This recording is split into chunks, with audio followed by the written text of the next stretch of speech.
যদি তুমি কোনো বিষয় নিয়ে খুব দুঃখিত হও, যদি কেউ তোমার মন ভেঙে দিয়ে থাকে, যদি তুমি জীবনে সুখ খুঁজে না পাও, অথবা যদি তুমি তোমার জীবনে সফল হতে চাও, তাহলে শ্রীমদ্ ভগবদ্গীতার জ্ঞান তোমাকে সবসময় সুখে থাকতে শেখাবে। এই জ্ঞান তোমাকে জীবনের প্রতিটি যুদ্ধ জিততে শেখাবে, সফলতা অর্জন করতে শেখাবে। যখন তোমার মনে হবে এই দুনিয়া খুব স্বার্থপর, কেউ তোমার পাশে নেই, সবাই শুধু নিজের স্বার্থ নিয়ে বেঁচে আছে, তখন গীতার এই জ্ঞানই তোমাকে সাহস দেয়, তোমাকে পথ দেখায়। একটা কথা নিশ্চিত, যে ব্যক্তি গীতার জ্ঞান বুঝে যায় সে তার জীবনের প্রতিটি সমস্যাকে সহজে দূর করতে পারে। আজ আমরা শ্রীমদ্ ভগবদ্গীতার 15টি অসাধারণ শিক্ষার বিষয়ে আলোচনা করব। এটা আমি নিশ্চয়তা দিতে পারি, যে ব্যক্তি এই ভিডিওর শেষ পর্যন্ত মন দিয়ে এই 15টি উপদেশ শুনবে, সে তার সমস্ত কষ্ট, দুঃখ, যন্ত্রণা সহজে দূর করতে পারবে এবং সে জীবনে যা চায় তা সহজেই অর্জন করতে পারবে। শ্রীমদ্ ভগবদ্গীতার প্রথম শিক্ষা হলো, যা ঘটে ভালোর জন্যই ঘটে, যা ঘটছে ভালোর জন্যই ঘটছে এবং ভবিষ্যতে যা ঘটবে তাও ভালোর জন্যই ঘটবে। এই শিক্ষাটি শুনতে যতটা সহজ, বুঝতে কিন্তু ততটাই কঠিন।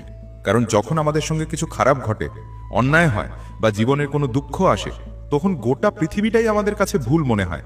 এই জীবনটাকেই আমরা ভুল ভাবতে থাকি। প্রতিটি মানুষ স্বার্থপর ও নিষ্ঠুর মনে হয় আমাদের জীবনে সবসময় কেবল খারাপটাই ঘটে। তাহলে কিভাবে আমরা বিশ্বাস করব যে সবকিছু ভালোর জন্য?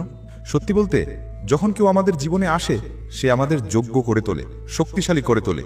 আর যখন কোনো আপনজন আমাদের কষ্ট দেয়, সেই আঘাত আমাদের চোখ খুলে দেয়, বুঝিয়ে দেয় আমরা যার জন্য কাঁদছিলাম সে আসলে আমাদের কোনো মূল্যই দিত না। একজন মা যেমন ছোট শিশুকে তিতা ওষুধ খাওয়ায়, শিশু সেটা একেবারেই পছন্দ করে না, কিন্তু সেই তিতা ওষুধই তার অসুখ সারিয়ে নেয়। বাস্তবতা হলো, প্রতিটি মানুষ তার নিজের বোঝার সীমার মধ্যে জীবনকে উপলব্ধি করে। সে যা দেখে, যা শোনে, সেটাই বিশ্বাস করে। কিন্তু তুমি কখনো কারোর সত্যিকারের রূপ জানতে পারবে না যতক্ষণ না তোমার জীবনে দুঃখ আসে, যতক্ষণ না অন্যদের তোমার সঙ্গে কোনো স্বার্থ থাকে। তারা তোমার সঙ্গে খুব ভালো ব্যবহার করবে, কিন্তু যেই দিন তাদের তোমার থেকে কোনো লাভ থাকবে না, তখনই তুমি তাদের আসল মুখ দেখতে পাবে, যা তোমাকে গভীরভাবে আঘাত করবে। তুমি প্রায় শুনে থাকবে, এই মানুষটা এমন হবে ভাবতেই পারিনি, তার জন্য আমি কত কিছু করেছিলাম, আমি তো তাকে নিজের বলেই মনে করেছিলাম, অথচ সে এমন করে দেবে সেটা আমি কল্পনাও করিনি। বাস্তবে প্রতিটি মানুষ মুখোশ পরে ঘরে। তুমি কখনো জানতেই পারবে না কেউ কেমন, যতক্ষণ না সে তোমার সঙ্গে অন্যায় আচরণ করে।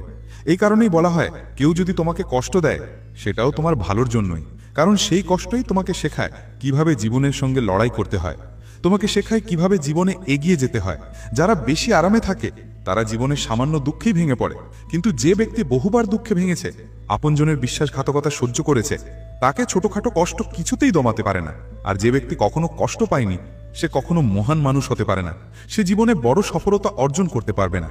তাই জীবনে যখনই কষ্ট আসে, বিপদ আসে, বড় দুঃসময় আসে, তখন মনে রেখো, ঈশ্বর তোমার জন্য ভালো কিছু পরিকল্পনা করছেন। তুমি হয়তো খুব শীঘ্রই জীবনের কোনো বড় লক্ষ্য পূরণ করতে চলেছ।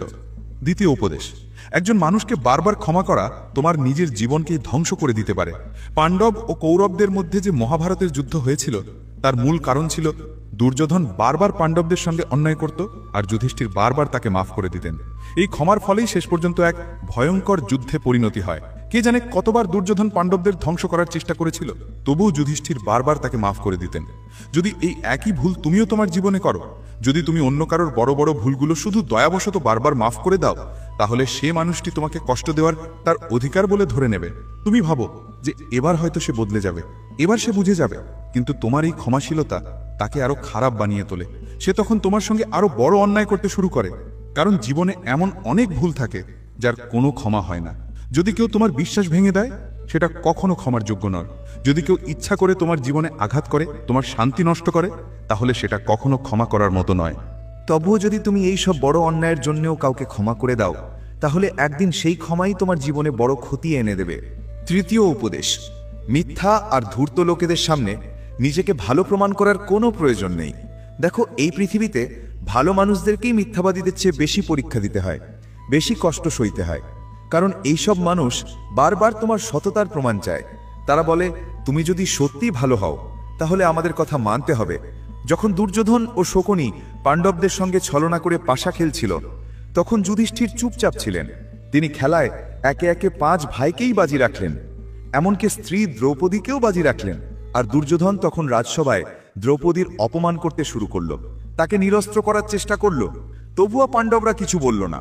তারা ভাবল, আমাদের তো ধর্ম পালন করতে হবে, এই সভায় বড়রা বসে আছেন, আমাদের তো সত্যের পথে চলতে হবে, কিন্তু যারা কেবল ছল আর প্রতারণা দিয়েই বাঁচে তাদের সামনে সৎ হয়ে কি লাভ? তাদের বোঝাতে চাওয়ার কোনো প্রয়োজন নেই যে তুমি কত বড় ধার্মিক। সত্য কথা বলা তখনই পুণ্য যখন সেই সত্য কারো উপকার করে, আর মিথ্যে কথা বলা তখনই পাপ যখন সেই মিথ্যে কারোর ক্ষতি করে।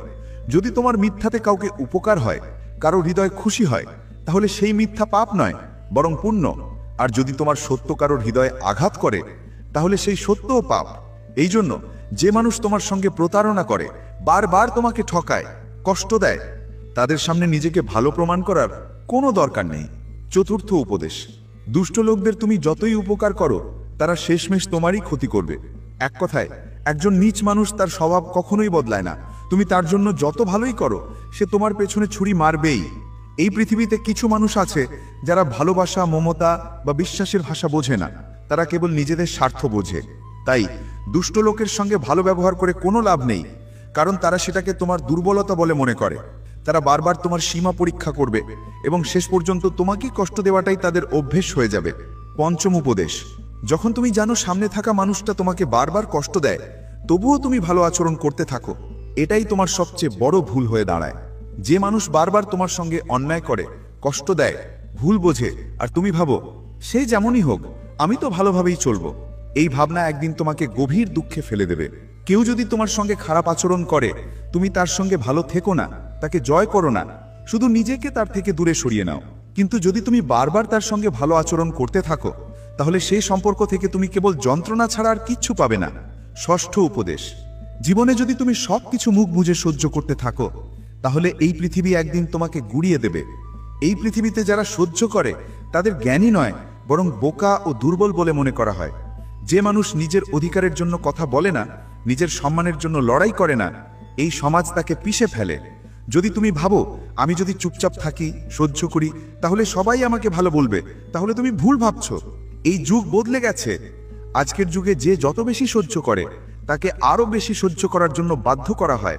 তাই যেখানে তুমি দেখবে কেউ তোমার সঙ্গে অন্যায় করছে, কষ্ট দিচ্ছে, সেই জায়গায় প্রতিবাদ করো।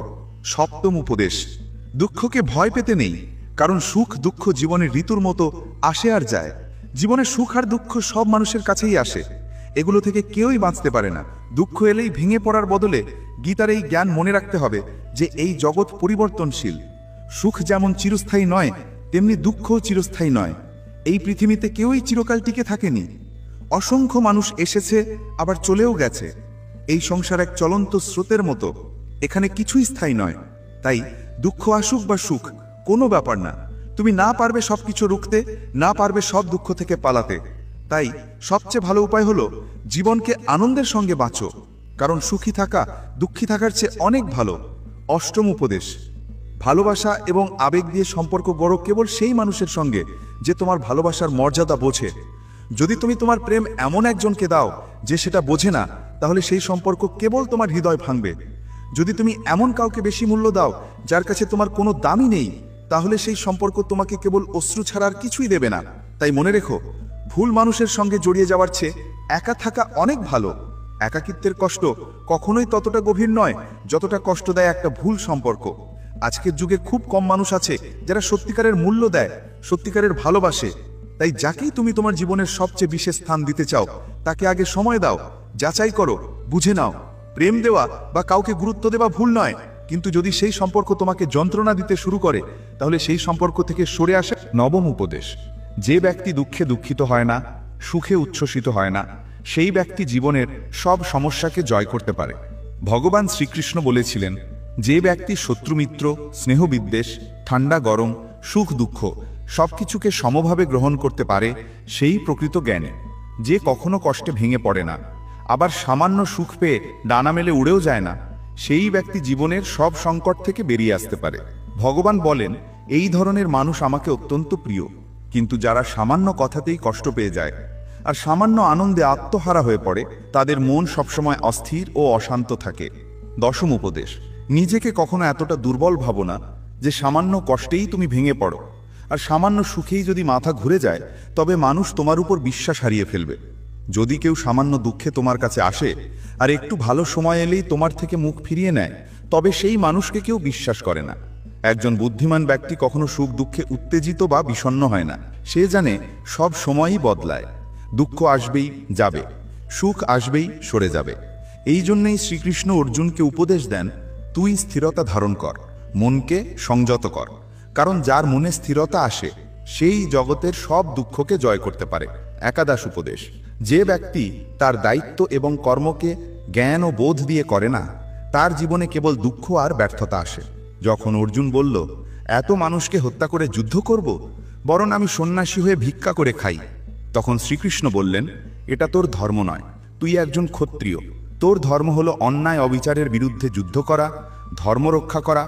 এই মুহূর্তে যখন মাটি পাপ আর অন্যায় ভরে গেছে, তোর কর্তব্য এই পাপীদের বিরুদ্ধে যুদ্ধ করা আর পৃথিবী থেকে অশুভ শক্তিকে সরিয়ে ফেলা।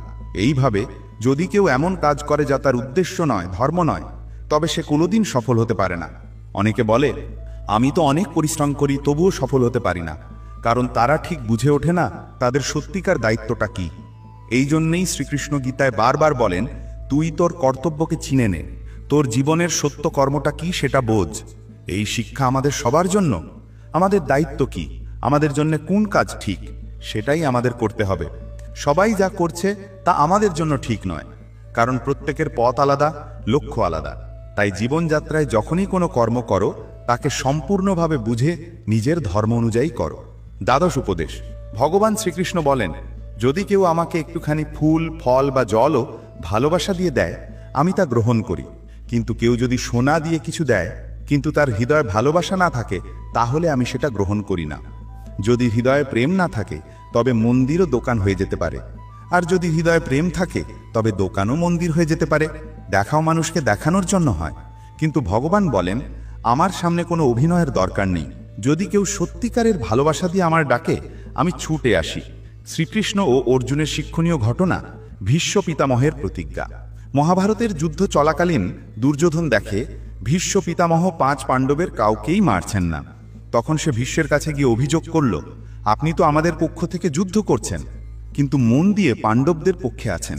আপনি আপনার রাজাকে জিততে দিতে চান না। এই কঠোর কথা শুনে ভীষ্ম পিতামহ ক্রুদ্ধ হয়ে উঠলেন। তিনি বললেন, আমার নিষ্ঠা হস্তিনাপুরের প্রতি, আমি আমার জীবন এই রাজ্যের জন্য উৎসর্গ করেছি, আর তুমি আমার নিষ্ঠা নিয়ে সন্দেহ করছো। এরপর তিনি এক কঠিন প্রতিজ্ঞা করলেন, আগামীকাল সূর্যাস্তের আগেই হয় অর্জুন থাকবে না, নয়তো ভীষ্ম পিতামহ থাকবেন না। এই কথা যখন শ্রীকৃষ্ণ জানলেন, তখন তিনি চিন্তিত হয়ে পড়লেন, কারণ ভীষ্ম পিতামহ একবার প্রতিজ্ঞা করলে সেটা তিনি পালন করেনি। তিনি সমস্ত রাজপ্রাসাদ জুড়ে অর্জুনকে খুঁজতে লাগলেন। শেষে দেখলেন অর্জুন নিজের ঘরে ঘুমাচ্ছে। শ্রীকৃষ্ণ বললেন, অর্জুন, তুমি এতটা নিশ্চিন্তে ঘুমাচ্ছ? তুমি কি জানো না ভীষ্ম পিতামহ প্রতিজ্ঞা করেছেন, কাল হয় তুমি থাকবে, নয়তো উনি? অর্জুন বলল, হ্যাঁ প্রভু, আমি জানি। শ্রীকৃষ্ণ বিস্মিত হয়ে জিজ্ঞেস করলেন, তুমি এটা জানার পরেও এত নিশ্চিন্তে ঘুমাচ্ছ? তখন অর্জুন হেসে বলল, হে কেশব, যার জন্য আপনি নিজে এত ব্যাকুল হয়ে উঠেছেন, তার যদি নিজেকে নিয়ে দুশ্চিন্তা থাকে, তাহলে সে সত্যি মূর্খ। কারণ আপনি যদি আমার পাশে থাকেন, তাহলে হাজার ভীষ্ম এলেও তারা একটু আমার ক্ষতি করতে পারবে না। এবং ঠিক তাই হলো। পরদিন সেই যুদ্ধে ভীষ্ম পিতামহ আহত হলেন।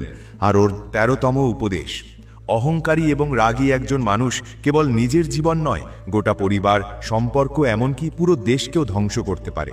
একজন রাগী আর অহংকারী মানুষ তার নিজের অহংকার মেটানো ছাড়া কিছুই দেখে না। সে কারো কথা শোনে না, কাউকে মানে না। সে নিজের অহংকার রক্ষা করতে গিয়ে সমস্ত সম্পর্ককে ভেঙে ফেলে, পরিবারকে ধ্বংস করে দেয়। তাই যদি কোনো অত্যন্ত রাগী এবং অহংকারী মানুষের হাতে ক্ষমতা বা রাজত্ব থাকে, তাহলে সে সাধারণ মানুষের কল্যাণ নয়, বরং তাদের ক্ষতিই বেশি করে। যেমন ধৃতরাষ্ট্র বহু বছর হস্তিনাপুরের রাজা ছিলেন, কিন্তু তিনি কারো মঙ্গল করেননি। আর তার পুত্র দুর্যোধন যুবরাজ হয়েও কখনো কারো উপকার ভাবেনি। সে শুধু নিজের অহংকার পূরণের জন্য সব কিছু ধ্বংস করেছে। এই কারণেই বলা হয়, কোনো সম্পর্ক, কোনো পরিবার বা কোনো রাষ্ট্র কেবল প্রেমে চলে, অহংকার আর রাগে নয়। যে সম্পর্কে অহংকার আর রাগ ঢুকে পড়ে, সেই সম্পর্ক একদিন না একদিন ভেঙে যায়। আর যে সম্পর্কে ভালোবাসা থাকে, সে সম্পর্ক চিরকাল অটুট থাকে। 14তম উপদেশ, এই দুনিয়ায় ঈশ্বর ছাড়া কাউকে নিজের বলো না, কারণ শুধু তিনিই একমাত্র যিনি কখনো ছেড়ে যান না। এই পৃথিবীতে যখন সব রাস্তা বন্ধ হয়ে যায়, তখন ঈশ্বরের পথ সব সময় খোলা থাকে। জীবনে যখন বড় দুঃখ আসে তখন এই দুনিয়া আমাদের একে একে ছেড়ে দেয়। বন্ধুরা, আত্মীয়রা, পরিচিতরাও দূরে সরে যায়। কিন্তু শত কষ্ট আসুক, হাজার বিপদ আসুক, ঈশ্বর কখনো আমাদের ছেড়ে যান না। তাই তো বলা হয়, যখনই পৃথিবী আমাকে চেপে ধরে তখন আমার প্রভু হাজার রাস্তা খুলে দেন। 15তম উপদেশ, যে যেমন কর্ম করবে সে তেমনই ফল পাবে। হতে পারে কেউ অন্যায় কাজ করে কিছুদিন মজা করছে, ভোগ করছে, কিন্তু আজ না হোক কাল তার কর্মের ফল তাকে পেতেই হবে। যারা অন্যকে কাঁদিয়ে খুশি হয়, যারা অন্যের হৃদয়ে ভেঙে আনন্দ পায়, জেনে রাখো একদিন তাদেরই কাঁদতে হবে। তুমি ঈশ্বরে বিশ্বাস করো বা না করো, কিন্তু এটুকু চিরসত্য যে যেমন কর্ম করেছে সে ঠিক তেমনই ফল পাবে। কোনো না কোনো রূপে, কোনো না কোনো সময় সেই কষ্ট, সেই যন্ত্রণা তার জীবনেই ফিরে আসবে। তাই যারা অন্যায় কাজ করছে তাদের সাময়িক সফলতাকে দেখে ভেবো না, ভুল কাজ করেও ভালো আছে। না, এ কেবল সময়ের ব্যাপার। যেই দিন তার সময় বদলাবে সে তার প্রতিটি খারাপ কাজের ফল ভোগ করবেই। একজন মানুষ যতই চালাক হোক, সে নিজের কর্মফল থেকে পালাতে পারে না। এই শ্রীমদ্ ভগবদ গীতার 15টি মহাজ্ঞান যে ব্যক্তি প্রতিদিন মন দিয়ে শুনবে, বুঝবে এবং নিজের জীবনে প্রয়োগ করবে, তাকে বিশ্বাস করো সে জীবনের প্রতিটি যুদ্ধে জয়লাভ করবে এবং প্রতিটি দুঃখকে হাসি মুখে পার করে যাবে। প্রভুর এই পবিত্র জ্ঞান যদি আপনার হৃদয়কে স্পর্শ করে থাকে, তবে একটিবার ভগবানের নাম স্মরণ করুন। আর যদি মনে হয় এই উপদেশ কারো জীবন বদলে দিতে পারে, তাহলে দয়া করে এই ভিডিওটি আপনার প্রিয়জনদের সঙ্গে শেয়ার করুন। কারণ ঈশ্বরের জ্ঞান শুধু শুনবার জন্য নয়, জীবনে প্রয়োগ করার জন্য।